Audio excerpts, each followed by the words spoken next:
Remember that day? It's one that's etched in our memory for the rest of our life. The nurse at the hospital walks into your room with the most beautiful baby you've ever seen, all wrapped up in a blanket and looking so comfortable. The dreams of all that can happen lay in front of you. The wonderful highs, the pride of being a parent. This newborn baby hasn't been touched by the scars of the world yet or friends that have betrayed them. I was blessed with two beautiful daughters. They say when someone gets involved with heroin, one of three things is going to happen. Number one, they're going to go to prison. Number two, they may end up at the cemetery. Or number three, they may get clean. I've walked beside my girls to all three of those places, but the hardest one was walking away from the cemetery when I left my daughter Amy, age 26, who died of septicemia caused by dirty needles from heroin. And she was pregnant. I got a grandson out of it, but more on him later. The daughter sitting next to me had to bury a sister, and we're all here to tell our story. There's good, there's bad, and there's ugly. And then there's recovery. Please never give up on the hope that there can be recovery. After my first daughter passed away, anytime anyone would knock on the door, I was sure that it had just happened again. I'm not here to tell you how to get your child clean, because in all honesty, I don't know. I think we pray and we try all the things that we think will work, but in actuality, it's really up to the addict to decide when they're ready. I'm sure all of you have had your own stories and your own crises. I remember a phone call from my now 88-year-old mother telling me that my daughters had stolen her wedding ring and pawned them. Or from countless family members telling me that they had stolen money or done one thing or another, but the worst of those things, for me as a mom to realize, was how they were making their money. They call it escorting. I call it the oldest profession in the world. There's not much harder on a mom than knowing that that beautiful baby that was handed to you in the hospital is doing something like that to make money. I tried to understand. I'm not sure to this day that I really do. For the first few years, I tried to keep it a secret. I felt like I had to keep it from the rest of the world, because if they knew that I was that kind of a mother and what my girls were doing, what would they think of me? At that point, it was just limited to a few family members who had been their victim, but that was not to last long. When my grandson Caleb was 6 months old, during Scott Walker's recall, if you remember that, they were out at Dejo Casino. They were in the car with him safely strapped in the back seat in his car seat. But they were parked right underneath the security cameras. And guess what they were doing, and you can only imagine what happened next. They both went to jail, but the effects didn't hit for 3 days later when both of their mugshots showed up on Channel 15 News. I know all the people watching it saw two mugshots, but I saw those two precious baby pictures that they give you in the hospital. Remember, with them all wrapped up in that warm blanket? The fallout from that was one of the hardest things that I've ever faced in my life. I've been a Sunday school teacher, a Sunday school superintendent, the founder of the youth center, a Girl Scout leader. All the things that you love to do with your kids. And all these people in the small town where we lived who knew me, about half of them wouldn't even speak to me. You would have thought that I was the one doing the drugs, or somehow I was involved. I was their mother, but I probably paid as big a price as they did. Addiction is like having a voice in your head constantly, enthusiastically encouraging you to set your whole life on fire for no particular reason, and kind of wanting to, for reasons you can't understand or explain. When my sister and I were both neck deep in our addictions, my mom said to me, "It feels like Caleb and I are blindfolded in a car going 100 miles an hour with you and Amy driving. I know it's going to end bad, but there's nothing I can do to stop it, and I can't get out of the car." For reference, Caleb is Amy's son, my nephew.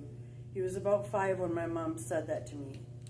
He is 16 now, and I will never forget those words. In my active addiction, my mom said lots and lots of things that made no effect at all. But for whatever reason, I remember that statement, word for word. My sister and I were raised mostly by our mom after our parents split up. We had great parents. My mom was more hands-on than my dad, but they both loved us. Either way, we were happy. I was in a car accident when I was 16. I was a passenger. My friend's car flipped a few times, and I was ejected. Once I got to the emergency room, I found out that I was pregnant. I've forgotten a lot of the details over the years, but I do know it ended with me having a miscarriage and a broken pelvis and the very beginning of an addiction to pain pills. Looking back now, I think my miscarriage is a traumatic event that started me on the path to addiction. This was in 2004, the height of the time period where Oxycontin was overprescribed to every man, woman, and literal child in America. I was 16 years old, and I left the hospital with a prescription for daily use of Oxycontin. That didn't last forever, though. Eventually, my prescription ended. I was able to graduate high school, and I even got my CNA license my senior year. I wasn't taking pills every day or even every week, but when I had the chance, I took them. Not just pills either. I was smoking weed and drinking, taking mushrooms and ecstasy in high school, but it was only on the weekends. When I was 20, my sister started dating a boy who sold his grandparents' whole prescription of oxys every month. This seemed like divine intervention at the time. I thought it was awesome to have a free supplier dropped into my lap right about the time my own prescription ended. Looking back now, I think this was my sister's first introduction to opiate addiction, and I hate to admit that I was a huge part of the welcome wagon. But she got pregnant, and she stopped taking the pills completely. By the time my nephew was born 9 months later, me, my boyfriend, and my sister's boyfriend were experiencing the beginning of addiction, opiate withdrawals. I saw them going through the withdrawals when they didn't have pills, but I thought I was smarter than them. I thought I was somehow going to avoid the inevitable. I didn't. At 21 years old, I was introduced to heroin by the guy I was dating at the time. It was way cheaper and easier to get than the oxys, and it lasted a lot longer. At 22, I started selling heroin to support my growing addiction until I got sent to prison. I went to prison when I was 23. I did a very intense AODA program and got out after 20 months. I came home and did good for a while, but I wasn't done yet, not even close. Over the next few years, my sister and I bounced from jails to halfway houses to being on the run. It seemed like one of us was always in jail. Sometimes we were there together. I could never make it longer than 6 months before I went back. I spent 5 consecutive Christmases and my birthday in jail. It kind of sucked, but not enough for me to make any type of meaningful change. What do you do when that beautiful baby that was handed to you gets arrested for the possession of heroin with your grandchild in the car? What do you do when you go to make your car payment, instead of having $250 in your checking account, you have $2.50 because it was stolen by one or the other or both of your daughters?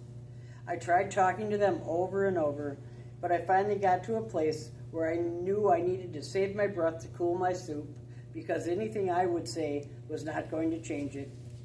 I had a wise pastor that told me, you can't control other people. He said, here, let me teach you a lesson. Go out to your garage and get a can of paint. Put it in the middle of your kitchen floor. You can't move it. You have to walk around it. That paint can was the girl's addiction, and I realized after about a month that there's nothing you can do to change it. Highs, lows, yep, you get both. Every time one of them would start to get clean, just a little bit of hope was enough to keep me going, until it wasn't. Things were not improving, and we were still on the roller coaster ride that we called life. But this time something was different. Amy sat down and said, Mom, I need to talk to you. I'm pregnant. Can you help me raise this baby? I said to her with a broken heart, honey, I'm just too old. I can finish helping you raise Caleb, who was already 7, but I'll be too old to raise another child. With a terrible look of disappointment on her face, I truly never will forget that. She picked up the phone book and started to call adoption agencies. We met with the agencies every Monday or Wednesday with tears in our eyes, and both of us, we were just about to make the decision on which family this child was going to go to, when on a Sunday morning, we were all sitting in the living room, and she said, "I just don't feel very good. I need to go to the hospital." She went by ambulance. She delivered the baby that day.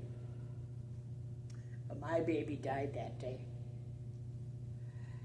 I now had the responsibility of a newborn baby that was supposed to be given up for adoption. I looked at him, and I knew that he was all I had left of my daughter, but I also knew that I was already 58 years old. That would make me 75 years old when he graduated from high school. I had to call the NICU nurses and ask them to please give me 2 weeks to bury my daughter before I made the decision on what to do. Did you know people donate breast milk to the hospital? Grandparents come in and rock those babies. There's somebody to take care of them while I was deciding what it was I was going to do. So many people, including Amy's son Caleb, had no idea that Amy was even pregnant. We made it through her funeral without people knowing.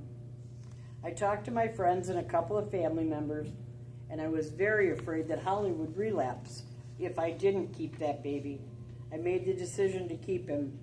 Unfortunately, Holly relapsed anyway. That was such a difficult time in my life, after burying my daughter, but having these two boys to get up for the day after the funeral was my reason for going on. I just want to say this real quick. So my sister went to St. Mary's Hospital by ambulance. She had her son in the emergency room, first baby ever born in the ER at St. Mary's Hospital, yeah. My sister died on September 25th of 2016. I went on a long relapse from about 3 days after her death until June of 2019. So 3 years. By 2019, though, I was 31 years old. I was so tired of the lifestyle and mentally ready to quit. In March, a bed opened up for me at a detox center about 3 hours away from where we lived. With no hesitation, my mom borrowed gas money from a friend, packed up the car, and drove me all the way there. I was there about 5 days, and then I convinced the staff I was ready to go home.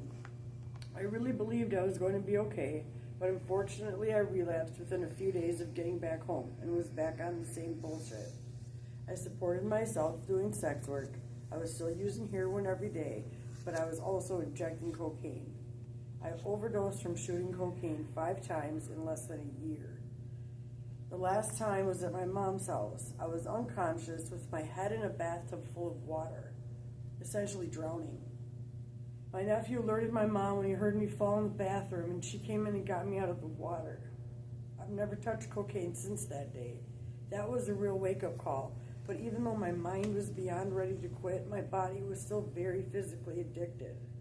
I kept on using and escorting and overdosing on heroin until June 27th, 2019. That day, I was with my best friend, Corey. We went and picked up some dope and went to the mall to get high. He stayed in the car, and I went into the private bathroom inside the mall. I woke up hours later on the floor of the bathroom. My phone was dead. I had no idea how long I'd been out. I ran out of the mall so fast, fully expecting Corey to be gone, but he wasn't. He had waited over 3 hours, and he was freaked out. He knew I hadn't left, but he also knew I hadn't come back out, and he thought I might be in there dead. By this time in my addiction, I was so ready for it to be over. I knew that if I could somehow get clean, I could stay clean, but those opiate withdrawals were so nasty. After I woke up on the floor of the mall bathroom, Corey and I decided to head back towards his house. My mom had been waiting for me in Madison, but when I went missing for 3 hours with my phone off, she headed back home too. Corey and I were driving through a neighborhood when all of a sudden there were 2 police cars behind us with their lights on. It happened really fast. Corey and I both ended up in jail that night. I had a long talk with myself on the way to the jail, and I knew that if I was going to get clean, now was the time to do it. I stayed in that jail for 6 days, sick as a dog. After 6 days, I saw the judge and I got released. I still didn't feel real good, and I knew I had a choice to make. I'm proud to say I made the choice to have my mom pick me up from the jail. I told her to hide her money and her car keys and I set a same-day appointment for a Vivitrol shot. For people that aren't aware, Vivitrol is an opiate blocker that comes in a monthly shot. I was on it the first couple years of my recovery. It's a miracle drug. So I got the Vivitrol shot, but I'll never forget how tough those first few weeks were. I had severe post-acute withdrawal symptoms. After the initial opiate withdrawals subside, you get pause, and it consists of extremely high anxiety and really intense feelings of guilt and shame, thoughts of self-harm, etc.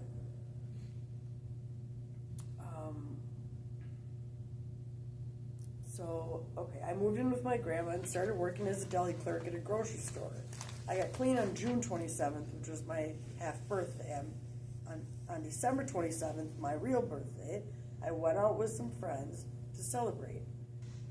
I had a couple beers and I had a hangover the next day, but it didn't go away and it didn't go away.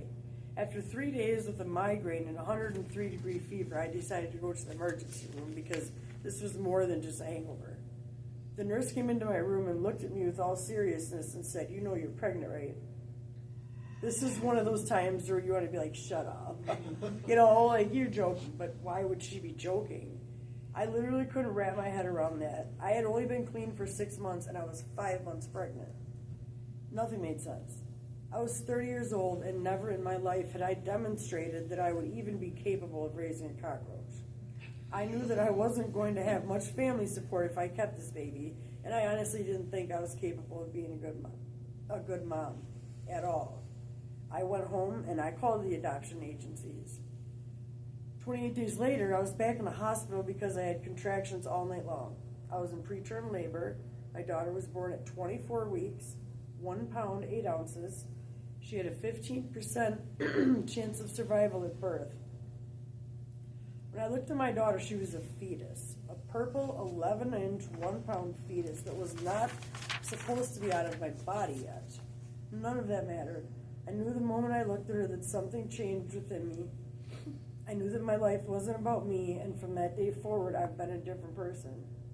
For the next 4.5 months, I took a cab 45 minutes each way to visit Kamaya in the NICU.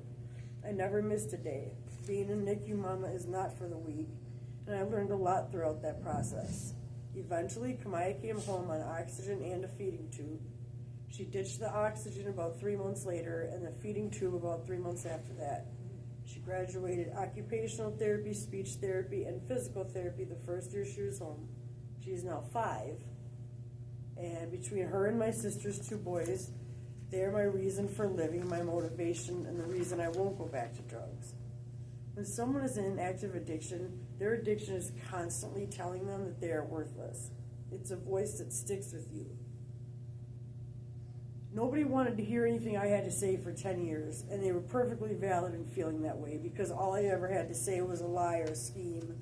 So the fact that anyone cared enough to hear what I have to say now is growth for me. When you're using, all hopes and dreams go out the window. Goals aren't even a thought.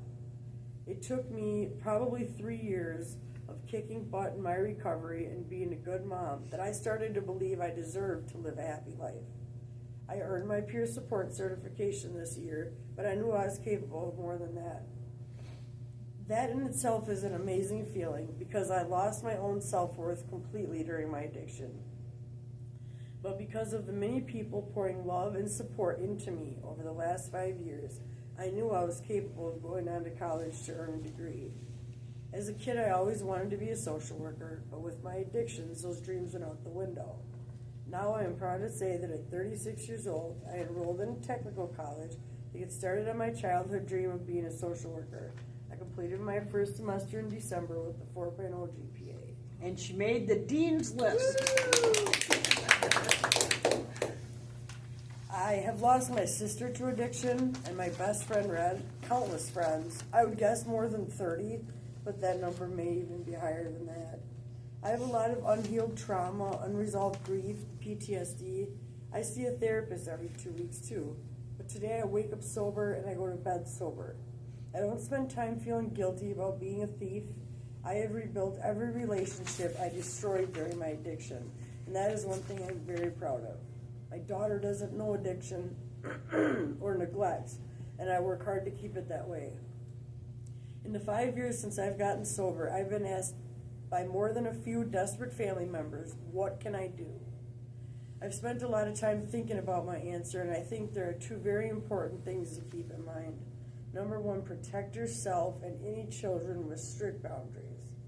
The second thing is to never stop loving your person. You don't have to love the addiction, but never stop loving your person. They need that to be able to find their way out of that life. Please never stop pouring love into them and believing in them that they can get sober. They need to know they're not worthless. Walk beside them, don't do for them, and always keep your boundaries. The journey of 1,000 miles begins with a single step. I never thought I would want to live with another man, but I've got two of the finest men I could ever ask for. I see my daughter in them every day, whether it's in their smiles or looking at them when they're sleeping, or just noticing the characteristics she left behind in each one of them. Life isn't easy. We never know what that bundle of joy will do in life. I know it's been hard, but I wouldn't change one thing about it. My older grandson is now 16, on the high honor roll, an athlete, and a snarky teenager. You can be all of those things. Then the days sometimes are long, but this year on Mother's Day he wrote me a note and left a big teddy bear on my bed, and the note said, "Nani," that's what he affectionately calls me. "I know this wasn't your job, but you took my brother and I, and you take good care of us, and you love it, and I will never forget that, and I will never forget it either." That's our life. It's amazing. I have to say it